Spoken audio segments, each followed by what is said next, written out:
Hello बच्चों, मैं मानसी शर्मा स्वागत करती हूँ आपका वेदांता के CSR ई लर्निंग इनिशिएटिव में।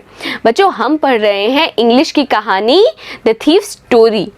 ये कहानी में अभी तक हमने क्या जाना है? हमने जाना है एक 15 साल के चोर के बारे में, जो कि एक व्यक्ति अनिल से मिलता है और उसके घर में काम करना शुरू करता है।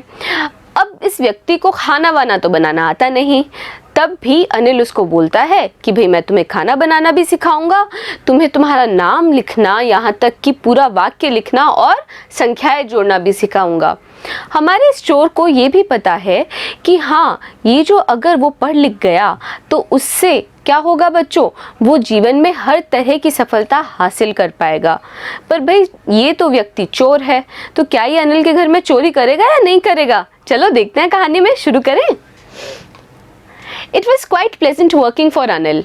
तो मेरे लिए अनिल के यहाँ पे काम करना काफ़ी ज़्यादा अनुकूल था, प्लेजेंट था। देखो बच्चों, प्लेजेंट के कई मतलब होते हैं। कुछ मतलब होता है कि बहुत ही ज़्यादा सुहाना था, अनुकूल था, लेकिन किसी शब्द के मतलब उसके वाक्य के ऊपर भी निर्भर करते हैं। वाक्य के अकॉर्डिंग ही हम किसी शब्द का मतलब निकालते हैं। तो जो प्लेजेंट के कई सारे मीनिंग हैं, कई सारे अर्थ हैं, उनमें से एक अर्थ है अनुकूल, और जो कि इस वाक्य में बिल्कुल सही रहता है। तो यानी कि क्या बोला हमारे इस चोर ने, हरि सिंह ने, कि भाई अनिल के यहाँ पे काम करना मेरे लिए सबसे ज़्यादा अनुकूल था। I made the tea in the morning and then would take my time buying the day's supplies, usually making a profit of about ₹1 a day. तो मैं सुबह सुबह अनिल के लिए चाय बना देता था और उसके बाद मैं आराम से पूरे दिन का सामान लेने के लिए चला जाता था, और ज़्यादातर इस सामान को लाने में भी मुझे 1 या 2 रुपए का फ़ायदा होता था हर रोज़। अब बच्चों एक बात सोचो, इसको फ़ायदा हुआ कैसे? मान लो अनिल ने इसको 10 रुपए दिए पूरे दिन का सामान लाने के लिए, तो ये 8 रुपए में सामान ले आता था और 2 रुपए अपने पास रख लेता था। इसी तरीके से ये कुछ पैसे बना रहा था अपने लिए। I think he knew I made a little money this way, but he did not seem to mind.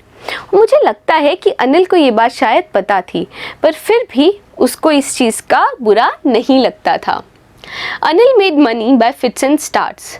Anil अपने पैसे अनियमित तौर से कमाता था। फिट्स एंड स्टार्ट्स बच्चों, ये एक क्या है? मुहावरा है। इस मुहावरे का मतलब होता है जो अनियमित तौर से कुछ हो रहा हो। तो अनिल के बारे में बात हो रही है, उसके पैसे कमाने के तरीके के बारे में बात हो रही है। तो मतलब क्या है कि हमारा जो व्यक्ति है अनिल, ये अनियमित तरीके से पैसे कमाता था। He would borrow 1 week, lend the next. एक हफ्ते पहले वो पैसे उधार लेता, पर अगले ही हफ्ते वो किसी को उधार दे भी देता था। He kept worrying about his next check, but as soon as it arrived, he would go out and celebrate.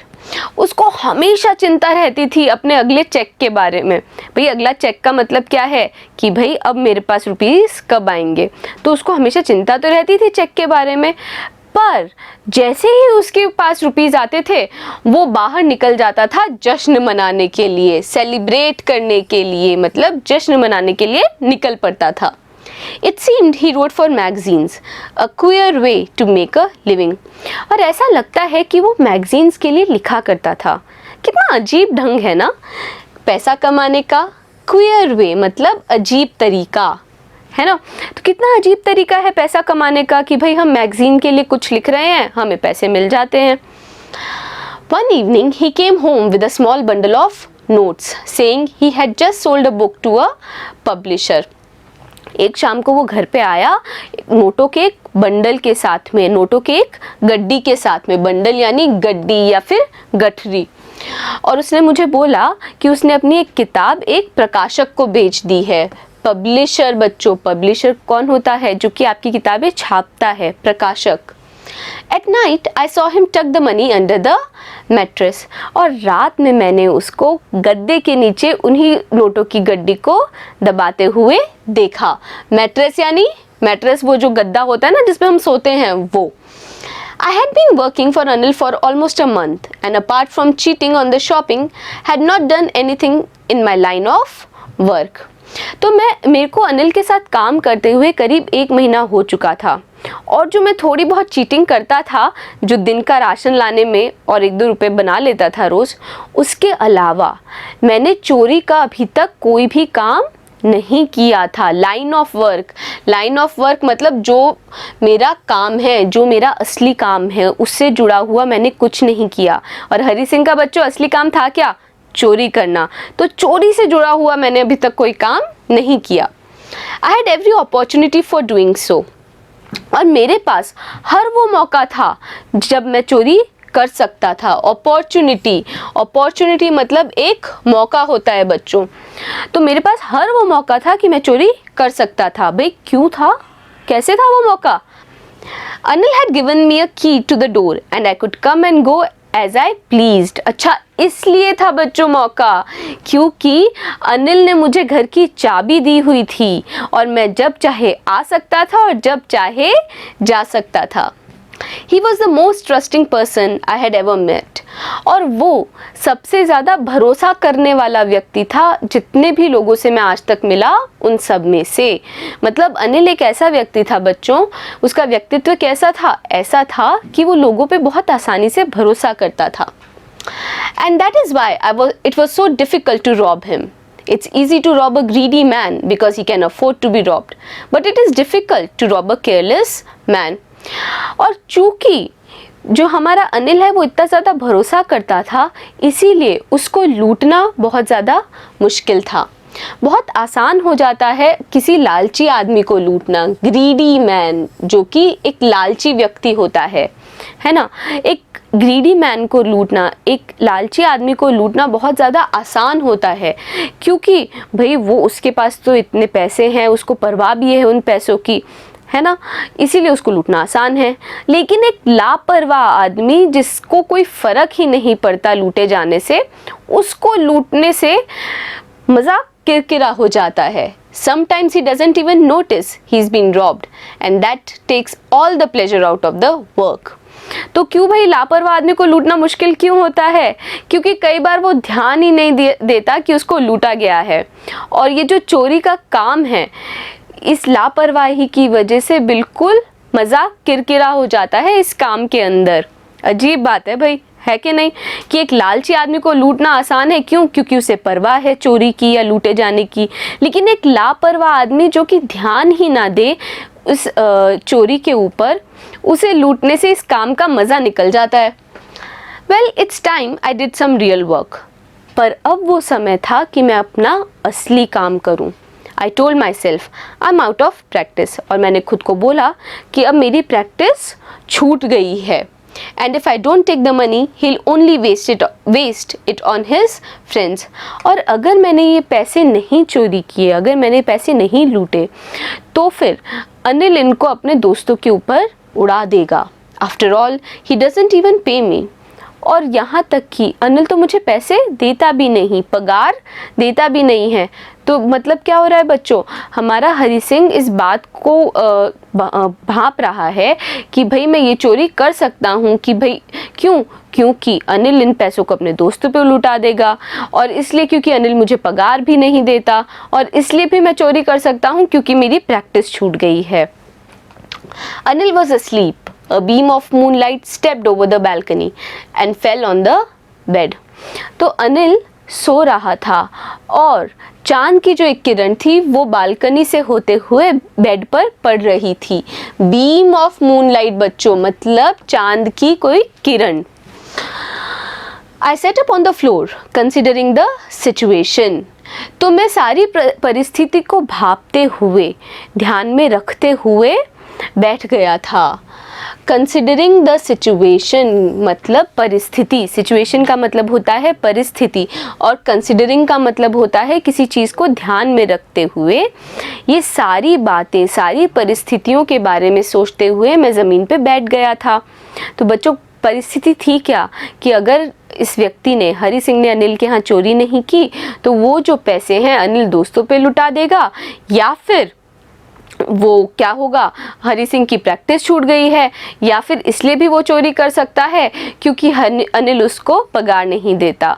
तो बहुत सारी बातें इस चोर के मन में अभी चल रही हैं।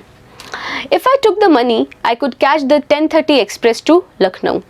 अगर मैंने ये पैसे अभी ले लिए तो लखनऊ जाने वाली 10:30 की लखनऊ एक्सप्रेस में मैं बैठ सकता हूँ. Slipping out of the blanket, I crept up to the bed. और अपनी कंबल से निकलते हुए मैं उस बिस्तर की तरफ रेंग कर चलने लगा. क्रेप्ट का मतलब क्या होता है बच्चों? धीरे धीरे चलना या फिर रेंगते हुए चलना. Anil was sleeping peacefully. Anil बिल्कुल शांति से सोया हुआ था.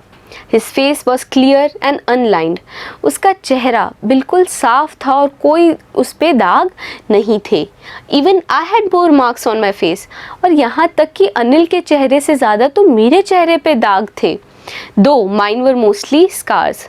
हाँ, पर ये है कि मेरे चेहरे पे ज़्यादातर क्या थे? स्कार्स थे, दाग थे. स्कार्स का मतलब होता है दाग. My hand slid under the mattress, reaching for the notes. और मेरा हाथ मैंने क्या किया? उस मैट्रेस के नीचे डाला और उन नोटों को ढूंढने लगा. When I found them, I drew them out without a sound. और जैसे ही वो मेरे हाथ लगे, मैंने बिल्कुल धीरे से बिना आवाज़ किए उनको वहाँ से निकाल लिया. Anil sighed in his sleep and turned on his side towards me. Anil ने अपनी नींद में ही आह भरी और क्या किया? मेरी तरफ करवट ले ली. साइड करना मतलब आह लेना होता है. I was startled and quickly crawled out of the room. मैं एक बार के लिए चौंक गया, लेकिन फिर मैं झट से क्या किया? मैंने रेंग कर उस कमरे से बाहर निकल गया. Crawled मतलब रेंग कर, रेंगना है ना. तो crawled out of the room मतलब रेंग कर मैं कमरे से बाहर निकल गया. When I was on the road, I began to run. और जैसे ही मैं सड़क पे पहुंचा, मैंने भागना शुरू कर दिया. I had the notes at my waist, held there by the string of my pajamas.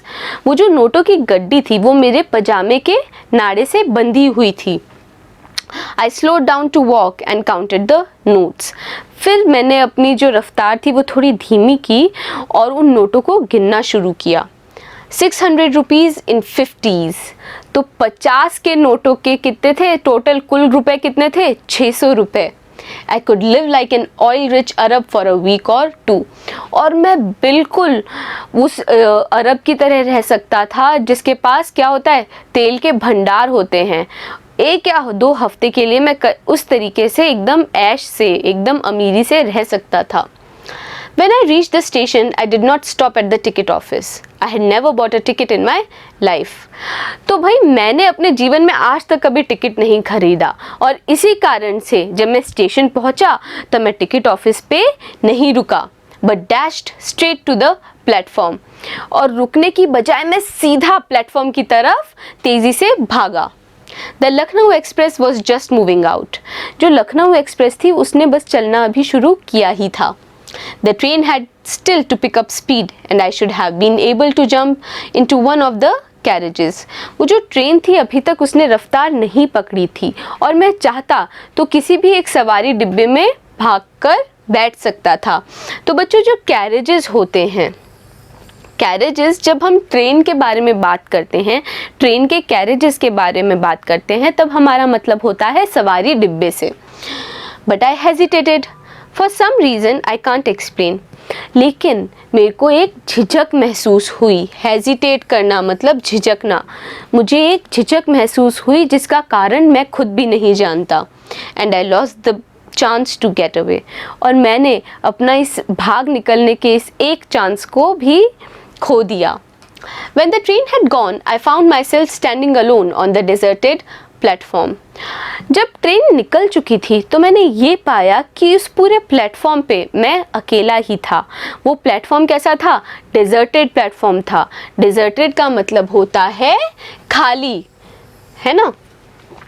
I had no idea where to spend the night. और मुझे कोई आइडिया नहीं था कि मैं रात कहाँ गुजारूंगा. मुझे नहीं पता था, मैंने नहीं सोचा था कि मैं रात कहाँ गुजारने वाला हूँ. I had no friends, believing that friends were more trouble than help.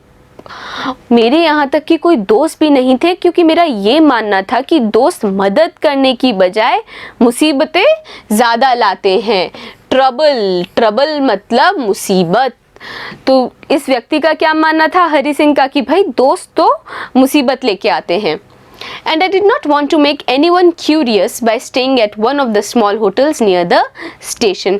और मैं किसी के अंदर भी उत्सुकता नहीं जगाना चाहता था अगर मैं स्टेशन के पास किसी होटल में रुक जाता तो। क्यूरियस मतलब उत्सुक होना, है ना। और अगर किसी को आप चाहते हो कि वो क्यूरियस ना हो, मतलब किसी की उत्सुकता आप नहीं जगाना चाहते हो। भाई अगर ये मामूली सा चोर है, कितना छोटा सा बच्चा किसी होटल में जाके रहेगा तो सबको लगेगा ना कि भाई पैसे कहाँ से आए, ये अकेला क्यों है, वगैरह वगैरह, ये सारी बातें। और इन्हीं बातों को अवॉइड करने के लिए वो क्या चाहता था कि भाई अब वो किसी होटल में ना रुके। The only person I knew really well was the man I had robbed. केवल एक व्यक्ति जिसे मैं बहुत ज़्यादा अच्छे तरीके से जानता था वो वही था जिसको मैंने अभी अभी लूटा था। Leaving the station, I walked slowly through the बाज़ार। और स्टेशन से बाहर निकलते हुए मैं धीरे धीरे बाज़ार की तरफ चल पड़ा। तो बच्चों कितनी प्यारी सी कहानी है। अभी तक हमने क्या जाना, हमने इस चोर के व्यक्तित्व के बारे में जाना, हमने अनिल के व्यक्तित्व के बारे में जाना, हमने ये भी देख लिया कि इसने सच में चोरी कर ली अनिल के यहाँ पे। जबकि पहले हमें क्या लगा था कि ये पढ़ना लिखना चाहता है और अनिल अगर उसे पढ़ाएगा तो हो सकता है वो चोरी का काम छोड़ दे। पर भाई इसने तो सच में चोरी कर ली और भाग निकला है वो तो अनिल के यहाँ से। अब आगे क्या होगा ये कहानी में जानने के लिए बने रहिएगा आप लोग मेरे साथ में। मिलते हैं अगले वीडियो में।